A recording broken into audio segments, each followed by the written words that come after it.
Lembra que ontem a gente começou aqui um assunto da Samara Filippo, a novela agora do ex-casamento da Samara Filippo, a história da divisão de bens entre a atriz e o jogador de basquete Leandrinho, que ganhou um novo capítulo. Depois que a atriz veio a público expor uma batalha que trava contra o seu ex-marido e pai de suas filhas pelos bens, foi a vez de Leandrinho usar as redes sociais para dizer que a reclamação dela não tem fundamento. A briga do casal é por uma casa que eles teriam comprado juntos, mas que está no nome do irmão do jogador. Na internet, Leandrinho postou uma nota de repúdio, dizendo que a Samara já havia recebido no divórcio de bens, aqui em São Paulo, imóveis. Ana Beatriz, que estava conosco comentando este caso ontem, está agora para comentar o desdobramento do caso, que é a resposta de Leandrinho, Aninha. Gente, eu vou até me acalmar antes de falar. Não acalma, não. Olha, senhor Leandrinho, a sua nota é muito bem escrita, mas ela cai por terra rapidamente. Se você não pode ter um bem porque você mora no exterior, então você não quer colocar o bem no seu nome aqui no Brasil, o que já é muito esquisito, era só colocar no nome da sua esposa, que estava te ajudando a comprar. Não precisa colocar no nome do irmão. Então, só aí, gente, a gente já sabe que tem algo muito errado. Se, de fato, ele compensou, deu outros bens em troca, isso está lá no processo, nós não temos acesso, não posso opinar. Mas usar como desculpa que ele não poderia colocar a casa no nome dele porque ele não mora aqui, meu amigo, espere mais inteligência da sociedade. Eita, mano, e aí? É complicado aí a situação. Puxada de orelha. Mas eu acho que a Aninha foi no ponto, porque os detalhes aí da briga deles, se houve apartamento para ela na divisão do divórcio ou não houve, a gente não tem como confirmar porque são dados sigilosos do processo. Vai ficar um disse-me-disse. Ela está acusando ele de não ter ressarcido ela, ele está dizendo que ressarciu. Quem está com a razão, a justiça vai saber. Agora, é muito esquisito alguém dizer que, olha, eu tenho um patrimônio, mas eu desfaço. Eu deixo no nome de outras pessoas. Dizer isso assim, à luz do dia, mostra como o Brasil é um país onde a avacalhação ganhou o céu aberto, né? Porque isso, de alguma forma, é ocultação de patrimônio, né? E ele está dizendo isso para que o Brasil inteiro saiba. E o que vai acontecer? Qual será a atitude da Receita Federal? Qual será a atitude dos órgãos diante de uma confissão de ocultação de patrimônio? É interessante isso que você está falando, humano, né, o Diego? Porque o cara está meio que confessando publicamente que tem um imóvel que é dele, mas o nome de outra pessoa. Isso se chama fraude. É claro que tem uma investigação, ou, aliás, um processo que pode gerar uma investigação a respeito disso, mas temos uma confissão pública. Não, sem dúvida, Koba. E isso certamente vai ser também objeto de discussão no processo judicial que existe. Só queria trazer o holofote para uma outra questão, que é a espetacularização de tudo isso. Claro que para nós aqui no Morning Show é ótimo, né? Porque a gente ganha pauta, temos aqui o que discutir a respeito dos famosos. Mas eu acho isso, de certa forma, prejudicial, porque isso acaba atraindo o clamor popular, vira briga de torcida, e muitas vezes no final a torcida acaba descobrindo que estava torcendo para a pessoa errada. Então, principalmente nesses casos que correm na justiça e correm na justiça em segredo de justiça, que, como foi dito aqui, nós não temos acesso aos autos, às provas, a todos os elementos concretos dos fatos, eu acho que nós precisamos ter um pouco de cuidado na hora de fazer essa torcida. E, se possível, nem fazer torcida, porque corremos o risco de lá no final descobrir que torcemos para a pessoa errada. Ô Pepe, e por que está se tornando tão comum os famosos levarem tudo para as redes sociais? Tratarem ali das brigas internas, lavar roupa suja em público nas redes sociais, Pepe? Você vê que as redes sociais, ela potencializa tudo, né? Infelizmente, para o bem e para o mal, né? A rede social é um instrumento muito bom para várias coisas, e é um instrumento que exponencializa também muitas coisas ruins. Aí você vê, por exemplo, famosos trocando farpas, né? Por busca de like, busca de compartilhamento, busca de apoiadores, busca de seguidores nas redes sociais. Então está cada vez mais normal você ver casais limpando roupa suja, né? Em Instagram, em Facebook, em Twitter, né? Isso é uma pena, né? Eu concordo com o que o Diego colocou aqui, né? A espetacularização das questões privadas, né? O ideal seria realmente a Samara Filippo e o Leandrinho discutir esse assunto na justiça, discutir esse assunto com um profissional qualificado, que consiga fazer mediação entre os dois, né? Porque questão patrimonial é dinheiro, né? É meramente dinheiro. A coisa mais fácil de resolver é compartilhando dinheiro, chegando no denominador comum e dando dinheiro um para o outro tal, e finalizando a celeuma. Não é uma questão psicológica, não é uma questão de saúde, que aí o problema é muito maior, né? A questão aí é financeira, né? Então, duas pessoas que têm um intelecto avançado, né, ou normal, né, não conseguem dialogar e chegar no denominador comum, né, de forma civilizada. Tem que ir para a internet para exponencializar, para ganhar like, para ganhar compartilhamento. Isso é uma pena e isso não vai resolver a questão. E o que é o pior, na minha opinião, né, eles têm filhos, né? Então os filhos deles, os amigos dos filhos deles estão vendo essa briga na internet, né? O dano que vai causar psicológico a essas crianças é o maior problema e é o maior dano e é o maior prejuízo, que dinheiro nenhum vai conseguir compensar. Ô, Aninha, e a gente tem outros casos que estão repercutindo também. Por exemplo, lembra da treta da Luana Piovani com Scooby?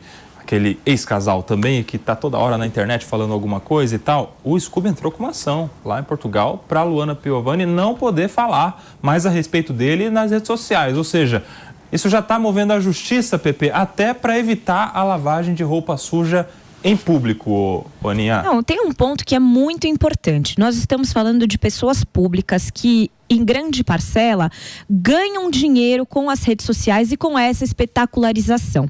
O que acontece nesses casos é que a Samara Filippo, talvez, como forma de desabafo, mas além de tudo, como forma de pressioná-lo, porque aí não vai ser mais ela por meio de um processo que às vezes nem vai chegar ao Leandrinho. Isso vai...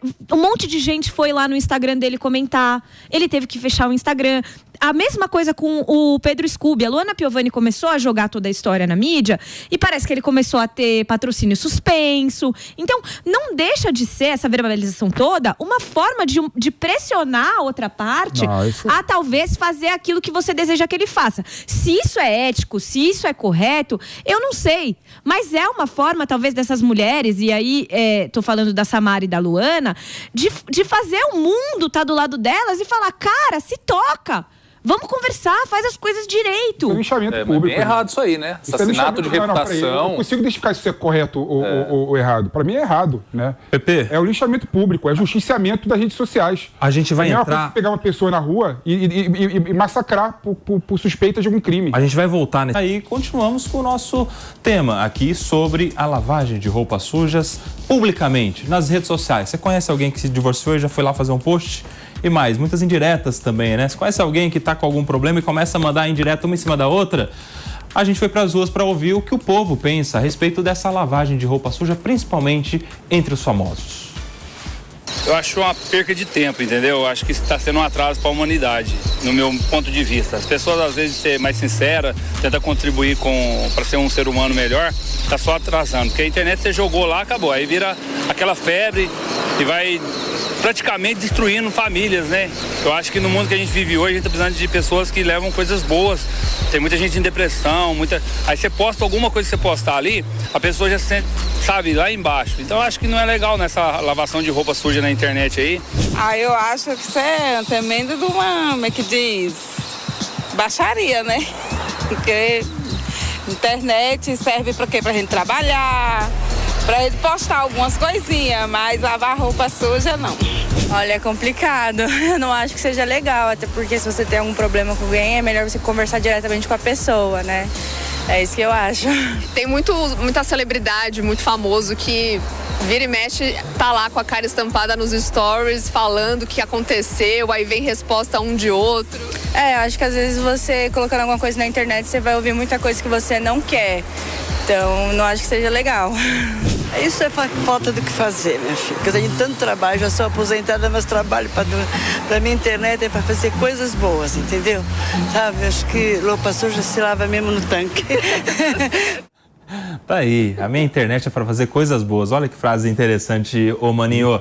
Sabe o que eu acho? Que quando você começa a expor tanto a sua vida e os seus problemas e o seu divórcio, as suas queixas, você está dando liberdade para todo mundo que te acessa a saber da sua vida e mais, a comentar, a ter uma opinião sobre você.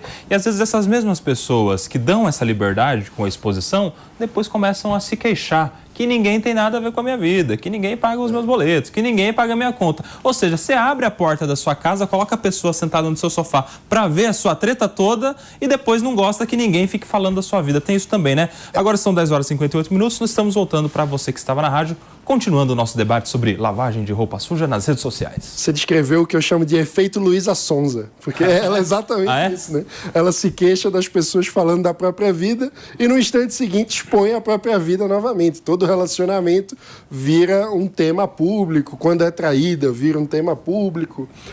E depois reclama que as pessoas estão falando sobre a própria vida.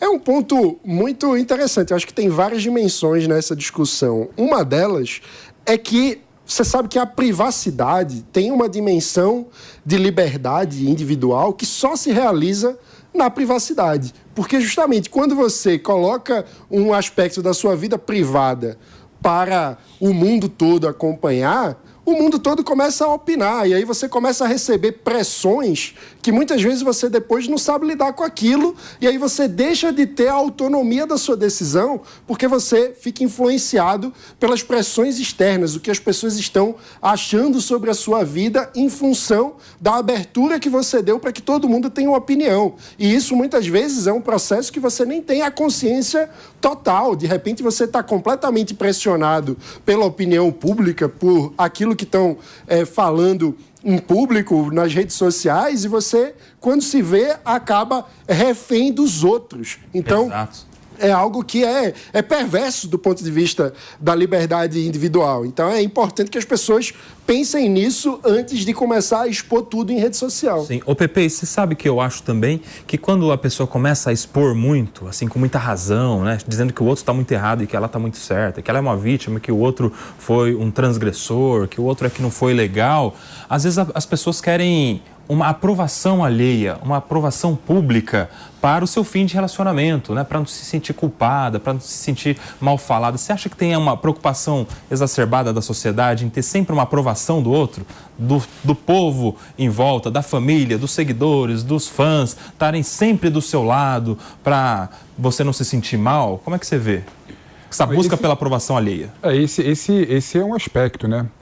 Tem até um filósofo americano, né, Axel Honneth, né, que falava da busca pelo reconhecimento. Meu Deus do céu. A busca pelo reconhecimento, a tal busca pelo reconhecimento. Tudo que a gente faz, tudo que a gente se manifesta, né, na verdade o que está querendo é que os outros concordem com a gente o tempo inteiro, né? Então a gente fica triste, por exemplo, quando a gente está trabalhando muito e o nosso patrão, o nosso chefe não reconhece o nosso trabalho e não fala que a gente é bom, né? Então tudo que a gente faz, a gente busca agradar o outro e mais do que agradar o outro, a gente quer que o outro se expressa que está do nosso lado. A validação do outro. Exato. O tempo inteiro a relação é essa, né? E as redes sociais vai por esse caminho, né? Quando eu coloquei aqui, né, que quando você vê a pessoa trazer a vida privada para a internet, o que ela está buscando, na verdade, é o reconhecimento. Ela está buscando, na verdade, a validação dos outros. Ela está buscando, na verdade, mais likes, mais compartilhamentos, né? Mais apoios, né? E isso é um problema, de certa forma, porque tudo que você coloca na internet não sai no dia seguinte, é eterno, né? Tudo que você posta está lá para sempre, as pessoas vai marcar para sempre. E numa relação privada entre o Leandrinho e a Samara Filippo, tem os filhos também, né? E os filhos são os que mais sofrem, né? Os filhos vão ver essa imagem para sempre dos pais brigando, né? Então o ideal seria realmente o Leandrinho e a Samara Filippo, como pessoas adultas, sentarem e conversarem, né, sobre esse assunto e resolver. Mas tem outro aspecto importante também, que muitas vezes essa exposição da vida privada, isso principalmente no âmbito dos famosos, é uma ferramenta para gerar engajamento. Então, existem diversas teorias. O Mano trouxe aqui a da Luísa Sonza. Eu lembro na época do divórcio dela com o Whindersson Nunes, tinham teorias de que tudo aquilo era uma armação para gerar engajamento, para gerar like. Isso não é coisa de hoje também. Eu lembro que nos anos 2000, lá no começo do século, né, tinha muita questão dos paparazzi, das famosas que iam para a praia e, enfim, se deixavam... Impressionante como as pessoas se interessavam pela foto de um artista na praia. Então é a exposição deliberada para gerar esse engajamento. Então, é claro, não estou dizendo que é o caso da Samara, que é o caso do Pedro Scooby, da Luana, mas muitas vezes a gente identifica esse tipo de comportamento justamente para trazer de volta para a mídia, para a imprensa, alguém que está ali meio sumido. Ô, Anaí, você sabe que essa busca pela aprovação ali é muito falta de autoconhecimento também, né? Porque se você sabe bem quem você é, se você sabe bem as suas condições, as suas circunstâncias em um término de relacionamento, você não precisa da aprovação do outro, você já sabe, né? Você não precisa nem de um elogio, nem de uma crítica. Nem a crítica vai te afetar, porque não vai te colocar para baixo, vez que você sabe as suas razões, e nem um elogio vai te afetar, porque você não precisa de uma aprovação alheia, vez que você é que se conhece. Tá faltando o autoconhecimento da sociedade, Aninha? Nelsinho, eu acho que tem vários pontos, né? Acho que essa conversa poderia durar o resto do programa, porque tem tanta coisa a ser avaliada, mas normalmente essa troca de farpas, essa vontade incessante de obter a aprovação do outro é exatamente porque você não está confiante naquilo que está acontecendo com você. Então, eu tô me separando e aí ele me traiu. E aí eu conto para todo mundo que ele me traiu porque eu preciso ouvir que como ele foi uma pessoa ruim, que sacanagem. É uma forma de autodefesa da pessoa que está passando por um momento de dificuldade, querer escutar do outro que ela tá certa, que ela tá sendo uma vítima, que as coisas vão melhorar. É confortante, né? É uma forma de você desabafar e de receber um conforto e uma aprovação. E acho que é natural num momento de tanta sensibilidade. Mas daí, ô Maninho, as pessoas devem escolher os amigos para isso, não é? Exatamente. Tem um núcleo ali de pessoas próximas em quem você pode confiar, que não vão começar a te acompanhar como uma novela, mas vão se preocupar de fato com o seu bem-estar. E um ponto importante, eu acho, é que quando a pessoa está nessa fase, digamos assim, basicamente o que está ocorrendo? Ela está num processo de elaboração da própria história, né? Então, ela está processando aquilo que está acontecendo. Por isso ela precisa de alguma validação. Às vezes a pessoa fica, será que eu me perdi nos meus pensamentos e eu estou num caminho que não faz sentido? Até que ponto essa forma de enxergar é coerente? Então a pessoa precisa de uma aprovação dos outros. Mas quando você faz isso para qualquer desconhecido, muitas vezes podem usar da sua vulnerabilidade contra você mesmo. Então é importante você ter uma rede de confiança com quem você compartilha e elabora a respeito da própria vida.